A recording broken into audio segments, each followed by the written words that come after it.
Muling iginiit na Malacanang na dadaan sa tamang proseso at walang kompromiso kaugnay ng mga kaso hinggil sa pork barrel scam. Kaugnay nito, nanawagan ang palasyo sa publiko na manatili sa pagbabantay sa PDAF. Si Lena Luna sa detalye. Tiniyak ng palasyo na paiiralin ang tamang proseso at hindi may kipag-areglo ang gobyerno kaugnay ng isinampa at mga isasampapang reklamo sa ombudsman sa usapin ng pork barrel scam. I can guarantee that there's no compromise because once charges are filed, it's no longer with us. It is already with the ombudsman, and the ombudsman will have full discretion as to what charges will be filed against any particular individual, both as a legislator and both as an official of all those NGOs.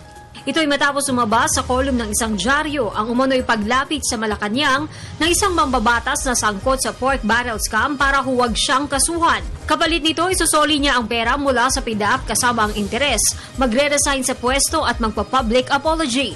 Ayon sa kolum, nabigo ang politiko sa panunuyo niya. Well, obviously kasi nga may nasampang kaso na po ngayon dito sa ombudsman. Pero hindi ko alam kung merong ganung pangyayari. But the fact remains that charges have already been filed by Secretary of Justice before the ombudsman. Kasawagan ng palasyo sa mga Pilipino na huwag tumigil sa pagbabantay sa PDAF. Sinabi ito ng kalihim matapos ihayag ni Ombudsman Conchita Carpio Morales na maaaring abutin ng 1 taon bago matapos ang pagsusuri sa mga ebidensya ng 10 bilyong pisong pork barrel scam na inihain sa kanilang ahensya. Huwag na ho natin kalimutan. Nasa obligasyon po ng ating taong bayan because we have